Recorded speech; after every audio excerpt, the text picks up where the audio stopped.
और मैं अमित आप सबका बहुत स्वागत करता हूं आपके अपने फेसबुक चैनल साथी ट्रेड पर।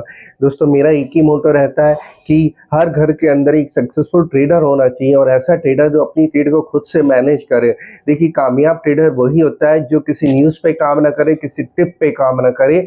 अगर आप अपनी ट्रेड खुद से मैनेज करेंगे तभी आप इसके अंदर एक सक्सेसफुल ट्रेडर बन पाएंगे। तो दोस्तों लास्ट वीडियो में हमने देखा था कि अगर हम ब्रेकआउट से पहले कैसे हम स्मार्ट मनी को पहचान के अपनी एंट्री ले सकते हैं, लेकिन आज हम लोग जो स्टडी करेंगे सेशन के अंदर जो हम लोग सीखने जा रहे हैं वो हम सीखेंगे कि अगर हमारे स्टॉक ब्रेकआउट दे देता है तो ब्रेकआउट के बाद हमें उसे कब उसके अंदर हमें एंट्री करनी चाहिए और कब हमें उसके अंदर उसको अपनी ट्रेड को मैनेज करना चाहिए। तो आज का जो टॉपिक है, आज का जो सब्जेक्ट है वो हमारा रीटेस्टिंग का, इसको हम लिक्विडिटी स्वीप का भी नाम दे सकते हैं। तो रीटेस्टिंग के बारे में हम इसमें स्टडी करेंगे और ये स्टॉक का नाम है हमारा जिसके ऊपर हम स्टडी करेंगे ग्रो।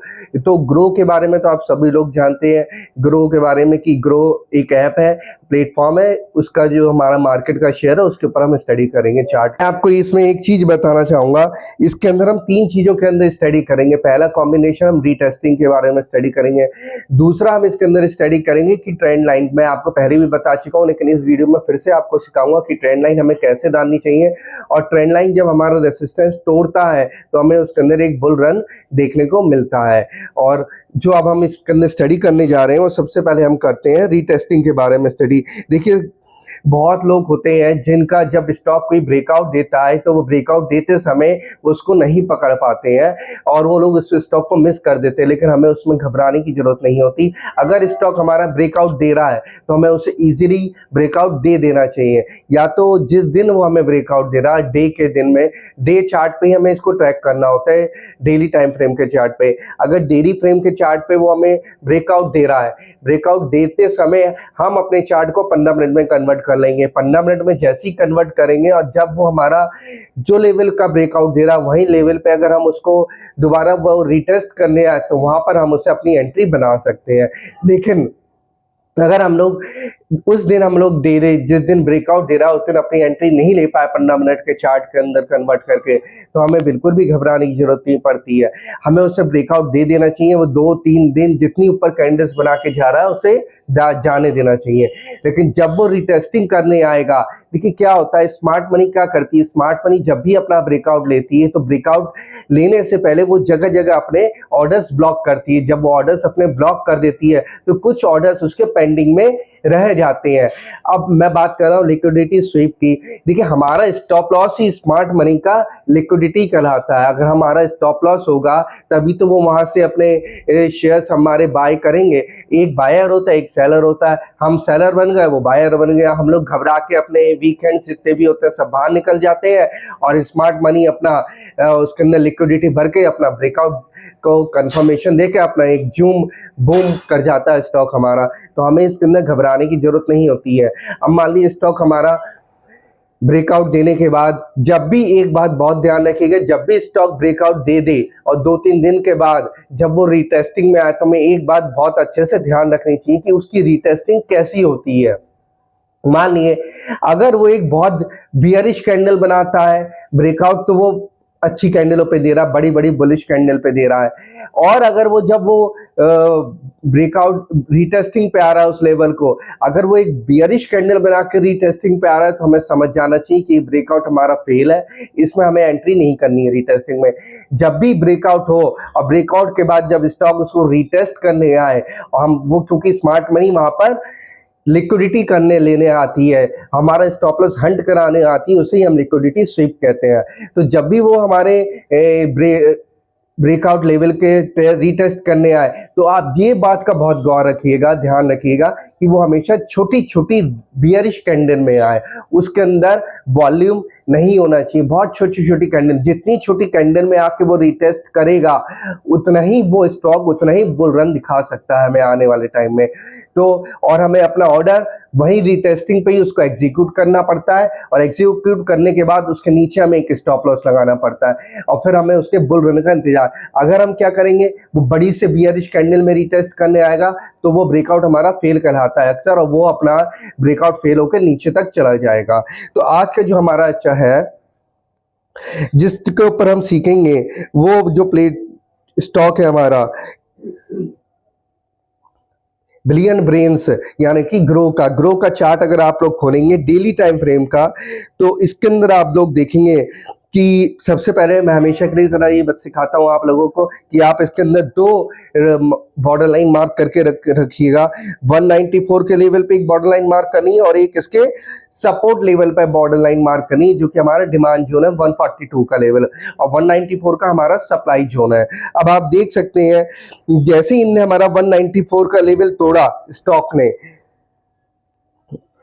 आप इसकी कैंडल को वॉच कर सकते हैं 13 अप्रैल 2026 को, फिर उसके बाद ये गैप अप हुआ था 15 अप्रैल 2026 को, फिर उसके बाद ये स्टॉक रीटेस्टिंग में आया गैप। अब देखिए जो लोग 194 पे लेने में डर रहे होंगे, सोचते हैं हम ब्रेकआउट के बाद ले लें, ब्रेकआउट के बाद वो भागते भागते स्टॉक को पकड़ते हैं। यही सबसे बड़ी हमारी गलती होती है। वो लोग अपना स्टॉप लॉस प्लेस कर लेते हैं और वो स्टॉप लॉस कराने के लिए स्टॉक स्मार्ट मनी नीचे आती है क्योंकि उसे लिक्विडिटी चाहिए होती है। अभी आप ये गौर करिएगा इसके अंदर कि देखिए जब ये स्टॉक ने अपना 16 अप्रैल 2026 की जो ये बियरिश कैंडल है, देखिए उसके बाद जब ये नीचे आ रहा था अपना 194 का लेवल रीटेस्ट करने के लिए, देखिए आप छोटी छोटी कैंडल्स में आया है, यानी कि 3 कैंडल्स में ये नीचे आया है 194 के लेवल पे। मैंने कहा था ना अगर ये पूरी एक बियरिश कैंडल बनाता 194 तक की तो हमारा ये ब्रेकआउट सक्सेसफुल नहीं होता। अब ये क्या है, ये छोटी छोटी कैंडल्स में आया। सबसे पहला पॉइंट हमें यही ध्यान रखना है कि ब्रेकआउट सक्सेसफुल कब होता है। रीटेस्टिंग करने आए, जैसे ही 194 का रीटेस्ट करने आए, क्योंकि यहाँ पर इसके ऑर्डर्स लगे थे। अब जितने भी वीक हैंड्स होंगे वो अपने स्टॉप लॉस लेके हट गए होंगे, उसी हम लिक्विडिटी स्वीप कहते हैं। जितने भी स्टॉप लॉस हमारे हंट होते चले जाते हैं, स्मार्ट मनी अपने लिक्विडिटी बढ़ाती है और रिटेलर्स अपना बाहर निकलता चला जाता है इसके अंदर से। तो हमें अपनी एंट्री यहीं पे ही बनानी चाहिए थी 194 के लेवल पे। अब देखिए उसके बाद जैसे ही हमने अपनी एंट्री बना तो उसके बाद देखिए आप कितना बढ़िया इसके अंदर रीटेस्ट कर रहा है स्टॉक में, अब बुल रन देखने को मिल रहा है। अब देखिए आप लोग को जो मैंने आज इस कैंडल के अंदर सिखाया है, इस चार्ट के अंदर की रीटेस्टिंग पे ही हमें वेट करना चाहिए। स्टॉक का रीटेस्ट होना बहुत जरूरी है क्योंकि रीटेस्ट होकर ही हमें पता लगती है कि स्टॉक हमारा कितना मजबूत है या नहीं है। बस हमें इसमें 2 बात सीखनी चाहिए, आनी चाहिए कि जब भी स्टॉक रीटेस्ट करने आए वो 2-3 दिन के अंदर रीटेस्ट कर जाए आके, और बहुत छोटी छोटी कैंडल में आके रीटेस्ट करे। एक बियर कैंडल नहीं बननी चाहिए रीटेस्टिंग के टाइम पे। दूसरा हमें ये देखना है वॉल्यूम का चार्ट लगा के कि अगर वो रीटेस्ट करने आ रहा है तो उसके अंदर से हमारा बायस एक्टिवेट रहना चाहिए, मतलब सेलर्स एक्टिवेट नहीं होने चाहिए। वो हमें वॉल्यूम के चार्ट पर देखने को मिलता है। अगर वॉल्यूम बार हमारी जब वो रीटेस्ट करने आ रहा है बड़ी रेड बार होगी तो हमें तब भी समझ जाना चाहिए इसके अंदर कि हमारा जो स्टॉक है इसके अंदर सेलर्स एक्टिवेट हो गया, अब हमें इसके अंदर से बाहर निकलना ही समझदारी है। तो दोस्तों ये जो आपको रीटेस्टिंग के बारे में आज मैंने समझाया है, हमेशा स्टॉक का अगर वो छोड़ के चला जाता है तो घबराने की जरूरत नहीं होती, हमें उसके प्रॉपर रीटेस्टिंग की वेट करनी चाहिए जहां स्मार्ट मनी अपने ऑर्डर्स कलेक्ट करने के लिए आती है। अब मैं आपको इसकी दूसरी बात के ऊपर लेके चलता हूं, ट्रेंड लाइन के ऊपर। देखिए ट्रेंड लाइन की क्या डेफिनेशन होती है आप स्क्रीन पर देख सकते हैं। और ट्रेंड लाइन होती कैसी, स्लैंटिंग वे की होती है ट्रेंड लाइन। अगर आप लोग इसके अंदर ट्रेंड लाइन डालेंगे 18 नवंबर 2025 की विक से मिला के, यानी कि और मार्क करते हुए लाएंगे आप ट्रेंड लाइन इसकी 1 फरवरी 2026 की कैंडल से विक से विक मिलाते हुए आप मार्क करते हुए लाएंगे, टच करते हुए लाएंगे बिल्कुल नीचे तक 142 तक, तो आप देखेंगे साफ साफ जैसे ही स्टॉक ने हमारा ये लेवल तोड़ा था ट्रेंड लाइन का 178 का, तब से हमें एक बुल रन देखने को इसके अंदर मिल रहा है। दोस्तों जब भी स्टॉक ट्रेंड लाइन, ये हमारा रेसिस्टेंस लेवल कहलाता है। अगर हमारा स्टॉक रेसिस्टेंस लेवल तोड़ता है और ट्रेंड लाइन का वो भी रेसिस्टेंस लेवल, तो उसके हमें एक अच्छा बुल रन देखने को मिल सकता है उसके अंदर। तो आप किसी भी चार्ट हो, चाहे आज तो मैंने आपको ग्रो के चार्ट के ऊपर एक एग्जाम्पल देके सिखाया है कि ट्रेंड लाइन कैसे मार्क करी जाती है, ट्रेंड लाइन क्या होता है, ट्रेंड लाइन की डेफिनेशन आप स्क्रीन पे पढ़ सकते हैं और हमें कब कैसे ट्रेंड लाइन डाल रही है वो भी आप देख सकते हैं। तो जब हमारा ये तोड़ के निकलता है तो हमें इसके अंदर एक बुल रन देखने को मिल सकता है। तो दोस्तों रीटेस्टिंग का वेट करिए। अगर आप वेट छूट जाता है स्टॉक तो घबराने की जरूरत नहीं। या तो आप डेली चार्ट टाइम फ्रेम में कन्वर्ट करके 15 मिनट के उसी दिन की उसी दिन आप अपनी एंट्री बना सकते हैं। और अगर आप उस दिन भी अपनी एंट्री नहीं बना सकते, मिस कर देते हैं स्टॉक को, तो आप अपनी एंट्री के लिए आपको वेट करना पड़ेगा। हबड़ दपड़ में कोई एंट्री नहीं लेनी होती, क्योंकि स्टॉक बिग बायर्स जितने भी होते हैं वो अपनी लिक्विडिटी कलेक्ट करने के लिए आपके स्टॉप को हंट कराने के स्टॉप लॉस को हंट कराने जरूर आएगा। वो अपना वहां पर देखने आएगा, जो उसके पेंडिंग ऑर्डर्स रहेंगे उसको कलेक्ट करने के लिए आएगा ही वो जरूर। तो दोस्तों इस दोनों बातों को बहुत अच्छे से सीखिएगा और बैक टेस्टिंग बहुत अच्छे से करिएगा। जैसे कि मैंने आज आपको ग्रो के चार्ट के ऊपर सिखाया है, वैसे ही आप और भी चार्टों के ऊपर बैक टेस्टिंग करिएगा, इन दोनों चीजों को, ट्रेंड लाइन के ऊपर और रीटेस्टिंग के ऊपर।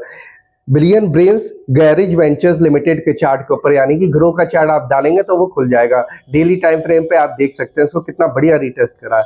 तो दोस्तों मिलता हूं मैं आप लोगों से अपनी नेक्स्ट वीडियो में एक किसी अच्छे चार्ट पैटर्न के साथ, कोई अच्छा नई कैंडलस्टिक के साथ। और हाँ, वीडियो को लाइक शेयर और कमेंट जरूर करिएगा। वह आपको कुछ भी नहीं सीख पाए हो इस वीडियो के अंदर, आप मुझे बताइएगा, मैं फिर से आप लोगों को सिखाने की पूरी कोशिश करूंगा इसके अंदर। और टिप्स से बिल्कुल दूर रहिएगा, न्यूज से बिल्कुल दूर रहिएगा, खुद से अपने सेल्फ डिपेंड होकर ट्रेड करिए, सीखिए और फिर अपनी ट्रेड को मैनेज करिए, तभी एक अच्छी राइड ले पाएंगे। Educate yourself in the stock market. नमस्कार।